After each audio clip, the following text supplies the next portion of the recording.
हाँ ठीक है। तो देखिए एग्जाम्पल 2 है ये, ठीक है। एग्जाम्पल 2 कर निम्नलिखित समीकरणों को हल कीजिए और दिया है ये प्रश्न x + y + z = 6 है और x - y + z है 2 और ये 2x + y - z दिया है 1। कह रहे हैं निम्नलिखित समीकरणों को हल कीजिए, यानी x y z का मान निकालना है। इसमें x y z का मान निकालना है, तो अब इसको करेंगे। इसको समीकरण 1 दे देते हैं, इसको 2 और इसको दे देते हैं 3। तो सबसे पहले लिखेंगे a = लिखेंगे तो x का गुणांक को किस में लिखेंगे, पहला स्तंभ में लिखेंगे 1 1 और 2 होगा, और y का गुणांक लिखेंगे तो 1 - 1 और ये क्या हो जाएगा 1, और z का लिखेंगे तो 1 1 और -1 होगा। इतना हो गया। और इसके बाद ये कैपिटल x = लिखेंगे यहाँ x y z, यानी जितने चर हैं इसमें उनको एक स्तंभ में लिख लेंगे और इसको मान लेंगे क्या, x कैपिटल X। उसके बाद b = लेंगे, ये जितना अचर पद है 6 2 और 1 हो गया ये। हाँ कुछ भी मान सकते हैं, ठीक है। तो z इसमें पहले से मौजूद है, इसलिए z मानेंगे थोड़ा अच्छा नहीं रहेगा, समझ रहे। इसमें z है ना, तो z न मान करके इसको b मानिए। और यहाँ पर लिख भी सकते हैं, माना कर सकते हैं यहाँ, माना a = इतना, x = इतना, b = इतना। अब लिखेंगे यहाँ लिखेंगे क्या, ये x = b, x होगा a इनवर्स b, और इसको दे दीजिए समीकरण नंबर 3। अगर नहीं भी देंगे तो इसको यहाँ पर पहले मान रख दीजिए, इसका x क्या होगा, x y z, और a इनवर्स का मान तो निकला नहीं है अभी ना, तो अभी इसको देना ही पड़ेगा 4। तो इसको समीकरण 4 देंगे और पहले किसका मान निकालेंगे हम लोग, a इनवर्स का मान निकालेंगे। तो a इनवर्स निकालने के लिए सबसे पहले हमको डिटर्मिनेंट ऑफ a निकालना होगा। तो डिटर्मिनेंट ऑफ a = हो जाएगा 1 1 2, और ये 1 होगा -1 होगा 1 होगा 1 होगा 1 होगा -1 होगा। तो पहले स्तंभ में जो है इसको लिख दिए, दूसरे में इसको और तीसरे में इसको लिख दिए, और इसको डिटर्मिनेंट में लिखेंगे और इसका हम प्रसार करेंगे। तो जब एक को लेंगे तो पंक्ति और कॉलम इसका क्या हो जाएगा, छूट जाएगा। ये पंक्ति, पहली पंक्ति और पहला स्तंभ छोड़ देंगे और इसका इसमें गुणा करते हैं, तो इसका करेंगे गुणा इसमें, तो ये क्या होगा, ये इसका यहाँ करेंगे तो माइनस माइनस प्लस हो जाएगा 1, और नीचे से जब ऊपर करेंगे तो ये माइनस होता है, 1 1 1 होगा। और फिर उसके बाद क्या होता है, अब दूसरा जब लेंगे इसको तो चिन्ह माइनस होगा, क्योंकि ये क्या है, पहली पंक्ति और दूसरा स्तंभ में है। तो इसके लिए क्या लेंगे, ये -1 के पावर r + c से, तो ये क्या हो जाएगा, ये -1 पर विषम घात होगा, इसलिए यहाँ पर चिन्ह माइनस आएगा। तो ये क्या हो जाएगा, पहला पंक्ति और पहला स्तंभ लिए हैं और इसका इसमें अब पूरा करेंगे ना, इसको बंद कर लिए तो बचा कौन, ये इसको और इसको हम छोड़ दें तो यही बच रहा है 1 1 -1 और इसका इसमें गुणा होगा तो -2 होगा। और उसके बाद पुनः 1 को लेंगे तो प्लस क्या हो जाएगा 1।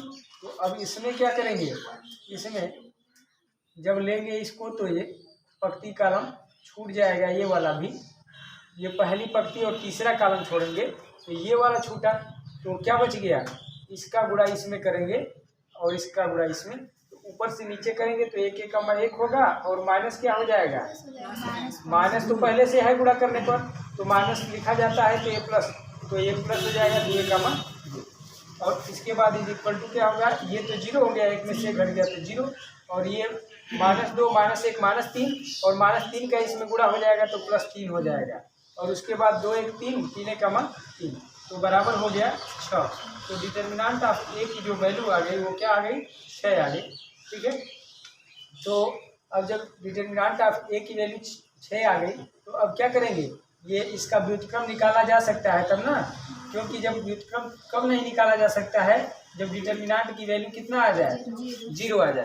तो अब क्या करेंगे यहाँ से, अब ए इनवर्स निकालना है, तो ए इनवर्स निकालने के लिए लिखेंगे अब ए के अवयवों का सहगुणनखंड, इधर से थोड़ा सा मिटाएंगे। ठीक है, तो लिखेंगे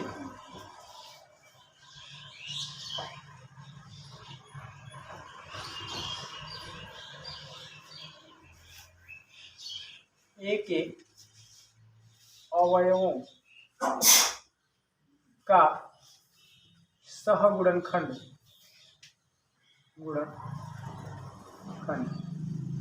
तो ये इसका सहगुणनखंड क्या होगा, लिखेंगे A11 तो पंक्ति और कॉलम क्या करेंगे, छोड़ देंगे, और इसका गुणा इसमें होगा तो क्या होगा, 1 1 कमा 1 -1 तो 0 ही हो रहा है क्या, और A12 जब लेंगे तो पहला पंक्ति दूसरा कॉलम छोड़ेंगे, 1 1 कमा 1 हो जाएगा, इसको बंद कर लिया जाता है, 1 1 कमा 1 -1 और 2 1 कमा 2 -2, तो -1 और -2 कितना हो जाएगा, -3 होगा, -3 होगा ना, 1 1 कमा 1, क्योंकि इसको बंद कर रहे हैं हम। ठीक है, तो बंद करेंगे तो क्या होगा, अब इसका गुणा इसमें होगा ना, 1 1 कमा 1 -1 और नीचे से ऊपर करेंगे तो माइनस होगा, तो -1 और -2 -3, लेकिन 1 और 2 कितना हो गया, 3 है, जो कि विषम है, तो चिन्ह क्या आएगा, माइनस ना, तो माइनस आ रहा है और माइनस है तो क्या हो जाएगा, +3 हो जाएगा। अब A1 क्या लिखेंगे, 3,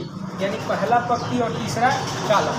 तो जब पहला पंक्ति तीसरा कॉलम लेंगे, पहला पंक्ति होगा और तीसरा स्तंभ होगा, तो इसको ऐसे बंद करेंगे और इसका गुणा इसमें करेंगे, 1 1 कमा 1, और ये माइनस तो पहले से है और माइनस आएगा, तो ये माइनस क्या हो जाएगा, +2 और 1 क्या हो गया, 3, और ये विषम सम है इसलिए क्या होगा, 3 ही होगा, चिन्ह धनात्मक होगा। इसके बाद लिखेंगे A21, यानी दूसरी पंक्ति और कौन सा कॉलम लेंगे, दूसरी पंक्ति यही है और पहला स्तंभ। ठीक है, तो इसको और इसको बंद कर लिया जाए यदि, तो क्या बच रहा है, तो बच क्या रहा है ये, ठीक ना, तो इसका गुणा इसमें करेंगे, 1 1 कमा 1 होगा, -1 और माइनस क्या होगा, 1, तो -1 और -1 क्या हो गया, -2 हो गया, -1 और -1 -2 हो गया, लेकिन यहाँ पर ये 2 और 1 3 क्या हो रहा है, विषम हो रहा है, इसलिए माइनस आएगा, तो -2 और माइनस पहले से है तो ये क्या हो जाएगा, +2 हो जाएगा। अब लिखेंगे A22 की वैल्यू क्या होगी, A22 की वैल्यू दूसरा पंक्ति और दूसरा स्तंभ।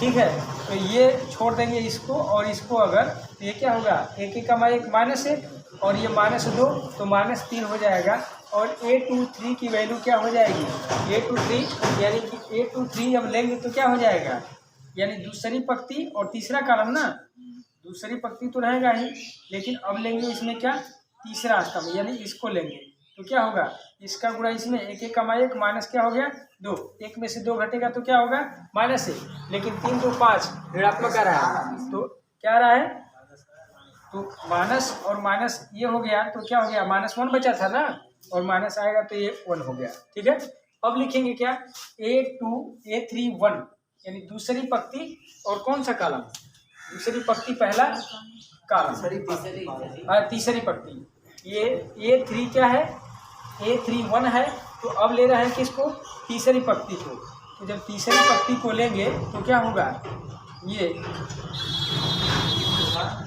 तीसरी पंक्ति जो है ये वाला है और पहला स्तंभ ये वाला हो गया, तो इसका गुणा करेंगे तो क्या होगा, 1 1 कमा 1 और माइनस क्या हो गया, 1 तो माइनस माइनस प्लस हो गया, तो 1 माइनस प्लस 1 क्या हो जाएगा, 2 हो गया, लेकिन चिन्ह क्या होगा, 3 1 4 सम है तो धन होगा ना। और फिर लिखेंगे A32, यानी कि तीसरी पंक्ति और दूसरा स्तंभ ना, तो अब दूसरे स्तंभ को जब लेंगे तो क्या होगा, इसको लिया जाएगा, तो बच कौन रहा है, ये 1 और -1, तो क्या हो गया 0 ना। और A33 की वैल्यू कितना होगी, तीसरी पंक्ति और तीसरा स्तंभ अब लेंगे, तो तीसरी पंक्ति तीसरा स्तंभ ये वाला हो गया, तो ये क्या हो गया 1 -1 और -1 क्या हो गया -2 होगा ना, -2, और ये सम है तो प्लस होगा, तो ये क्या हो गया 2, सही लिख रहा है ना, ये -1 और -1 क्या हो जाएगा -2 होगा, तो माइनस ही रहेगा। अब लिखेंगे ए के अवयवों के सहगुणनखंड से, ठीक है, यहां लिखेंगे ए के अवयवों के सहगुणनखंड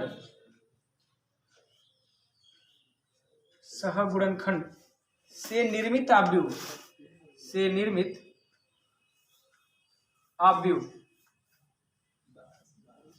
तो ए के अवयवों के सहगुणनखंड से निर्मित आव्यूह, तो क्या लिख दें इसको, बी लिख दें। अगर बी तो कहीं माना गया था ना, इसलिए यहाँ पर हम सी मान रहे हैं, तब तो सी लेंगे तो क्या हो जाएगा 0 हो गया, 2 हो गया, 2 हो गया, और इसमें क्या हो रहा है 3 -3 और 0 हो गया, और 3 1 और ये क्या हो गया -2 हो गया, ठीक है, -2 हो गया। अब निकालेंगे कि एडजॉइंट ऑफ, क्या निकालेंगे ए ना, तो लिखेंगे adjoint of A is equal to क्या होगा सी डैश, तो इज इक्वल टू हो जाएगा, यहाँ इज इक्वल टू लिखेंगे, ये उसका परिवर्त आव्यूह लिखना है हमको, तो ये पंक्ति को स्तंभ में चेंज कर देते हैं ना, तो 0 3 और 3 हो गया, और ये 2 हो गया -3 हो गया, और ये क्या हो गया 1 हो गया, और ये 2 होगा, 0 होगा और -2 होगा, ठीक है।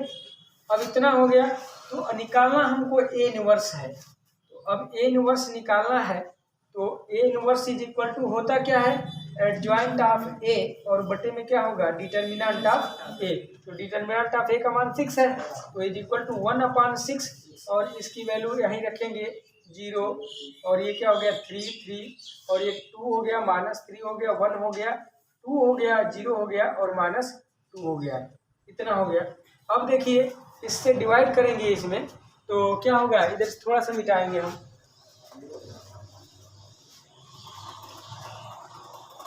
जब डिवाइड करेंगे इसको भाग देंगे, तो क्या बच रहा है ए इनवर्स बराबर हो जाएगा, ये तो 0 ही होगा, 6 से भाग भी देंगे तो, और 6 से 3 में भाग देंगे तो 1/2 हो जाएगा, 3 में 6 से फिर भाग देंगे 1/2 हो गया, और यहाँ पर 2 में 6 से भाग देंगे तो 1/3 हो जाएगा, और 3 में 6 से भाग देंगे तो 3 दूना के 6 -1/2 होगा, इसमें भाग देंगे तो क्या होगा 1/6 ही होगा, और यहाँ भाग देंगे तो क्या हो जाएगा 1/3 हो जाएगा, और ये 0 ही रहेगा, और यहाँ 2 के 6 -1/3 होगा, यही होगा ना।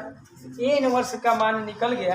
अब ए इनवर्स का मान ए इनवर्स का मान और किसका मान बी का मान और किसका मान यक्स का मान समीकरण नंबर किस में रखने पर, समीकरण नंबर 4 में रखेंगे। और 4 समीकरण क्या था हमारा, ये था X is equal to A inverse B, यही था ना।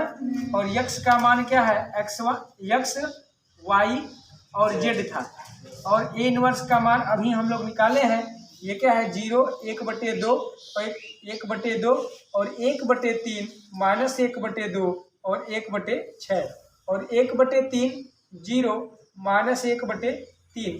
और उसके बाद ये बी इनवर्स का मान क्या होगा, बी इनवर्स का ये बी इनवर्स नहीं बी का मान क्या होगा देख के आप बताएंगे। जो अचर पद था उसमें 6 2 1 था, क्या 6 2 1 था, तो 6 2 और 1 लिख लेंगे यहाँ। अब इसका करेंगे गुणा, हम इसका इसमें गुणा करेंगे। थोड़ा मैं ऊपर ही लिखना चाहता हूँ यहाँ से, तो जब गुणा होगा तो क्या होगा, यहाँ गुणा करेंगे तो ये होगा x, क्या होगा ये यक्स वाई जेड इधर लेफ्ट हैंड साइड में रहेगा। और इसका गुणा करते हैं तो इस स्तंभ को उठा करके इस पंक्ति पर ओवरलैप कराते हैं, तो ये 6 0 क्या हो गया 0, और इसका गुणा इसमें करेंगे तो ये +2/3 होगा, और प्लस इसका गुणा इसमें होगा तो 1/3 होगा। प्लस हो जाएगा। हाँ, प्लस ऐसे करते हैं तो प्लस ही तो होता है।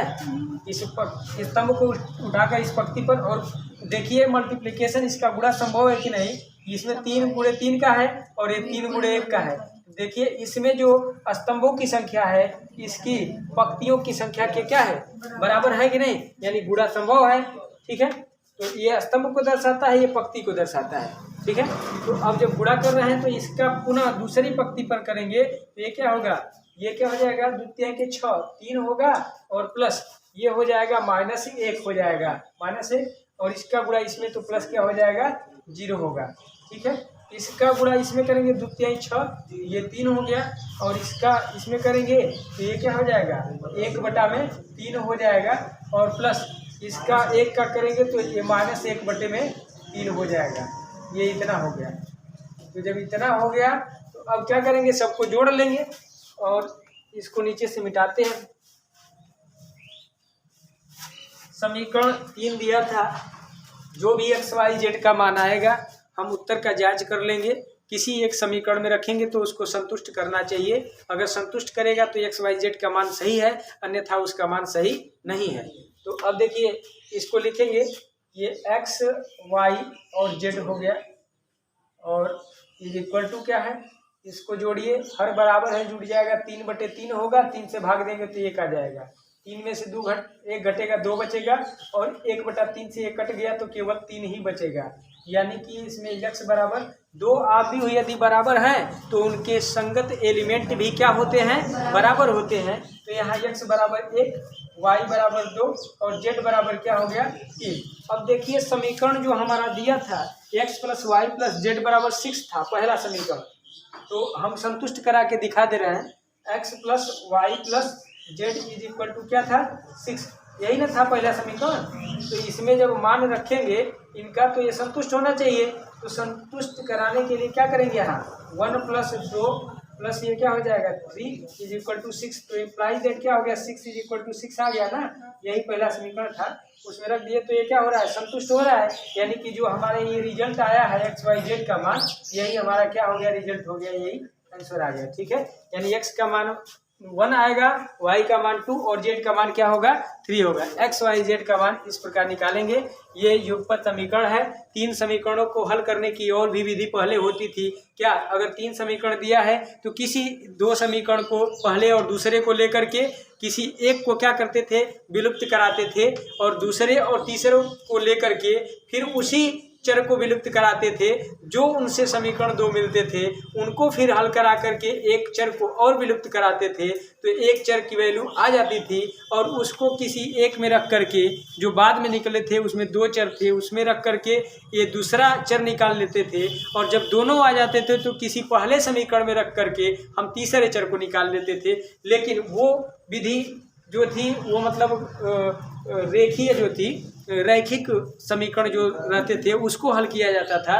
लेकिन यहाँ पर जो है आव्यूह विधि से, उसको युगपत समीकरण ही कहते हैं, युगपत समीकरण को हम आव्यूह विधि से हल करने की ये विधि है।